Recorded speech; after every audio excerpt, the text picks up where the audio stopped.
Congress party ने तेलंगाना में health emergency के निफाज का मुतालबा किया और कहा कि रियासत में कोरोना वबा की सूरत हाल काबू से बाहर हो चुकी है और सरकारी व खानगी दवाखानों में कोरोना मरीजों के लिए बिस्तर दस्तयाब नहीं है। साबिक अपोजिशन लीडर मोहम्मद अली शब्बीर ने मीडिया के नुमाइंदों से बात करते हुए हुकूमत पर आवाम की जिंदगी से खिलवाड़ का इल्जाम आयद किया और कहा कि महकमे सेहत की जानिब से मरीजों और अमवात के बारे में गुमराहकुन आदाद व शुमार जारी किए जा रहे हैं। रोजाना सैकड़ों अफराद कोरोना का शिकार हो रहे और अमवात की तादाद में इजाफा हो रहा। उन्होंने बताया कि एक सियासी कायद जो हज कमेटी के रुकन रह चुके हैं, कोरोना से मुतासर होने के बाद सेहत बुरी तरह मुतासर हो गई। मोहम्मद अली शब्बीर ने उन्हें किसी खानगी दवाखाने में शरीक कराने के लिए तकरीबन 12 कॉर्पोरेट दवाखानों के जिम्मेदारों से राब्ता कायम किया, लेकिन किसी भी दवाखाने में बिस्तर दस्तयाब नहीं था। बड़े अफसोस के साथ क्या सपनों का तेलंगाना यही है जहां इंसानों की जानों की कोई अहमियत नहीं है। आज सुबह मुझे जो मेरे साथ गुजरा है वो आपके साथ में शेयर कर रहा हूँ। सुबह 11 बजे मुझे इम्तियाज नामी शख्स जो हज कमेटी के मेंबर भी थे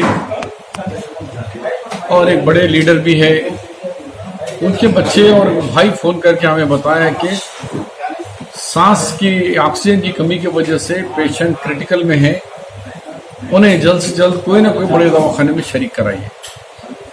मैंने अपोलो के चेयरमैन संगीता रेड्डी से कोशिश की, वहाँ नाकाम रहा। यशोदा हॉस्पिटल के चेयरमैन से और तीनों दवाखानों को ट्राई किया, वहाँ भी नाकाम रहा। उसके बाद कामिनी से लेके 12 दवाखाने जहाँ जिसके चेयरमैन या जनरल मैनेजर्स मेरे दोस्त अहबाब हैं, लेकिन सब हाथ उठा के बोले हमारे पास कोई बेड्स नहीं है। आखिरी में ईटेलर राजेंद्र जी जो हेल्थ मिनिस्टर है उनसे भी कनेक्ट किया, वो भी उनका पीए से मुझे बात कराए, उन्होंने भी कोशिश करने के बाद बोला एक जगह खाली है सर, किंग कोटी हॉस्पिटल में आप पेशेंट को भिजाओ। किंग कोटी हॉस्पिटल में डॉक्टर का नाम भी दिए, डॉक्टर मल्लिकार्जुन। हम पेशेंट को लेके वहां गए तक उनका फोन बंद है, वो आदमी भी नहीं है। अब वो लोग इतना परेशान है कि हम खामखा के छोटे से दवाखाने में थे, लेकिन लेके आके यहाँ रखे तो यहाँ परेशानी हाल नहीं है।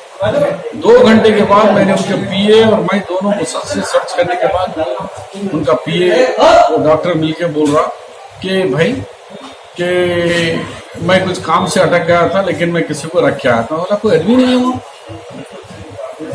तो इस तरीके से इंसानों की जाने, डॉक्टर्स की और दवाखानों के बिस्तरों की ना मिलने की वजह से कई लोग मर रहे हैं। हुकूमत बिल्कुल झूठे फिगर्स बता रही है, हमेशा 6, 7, 8 3 ही रहते उनके फिगर। कल एक दिन कामारेड्डी में 4 मरे।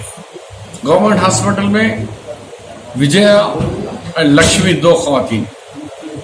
कामारेड्डी की औरत निजामाबाद लेके जा रहे थे, रास्ते में बीबी मुस्लिम और 3 चौथे एक हाफिज कुरान थे बशीर साहब, हाफिज बशीर साहब। 4 लोग तो सिर्फ कामारेड्डी में कल एक ही दिन में मरे, कल से और आज के सुबह तक 12 घंटे में। निजामाबाद में भी कई मरे, पर गवर्नमेंट वही 6 या 7 बता रही।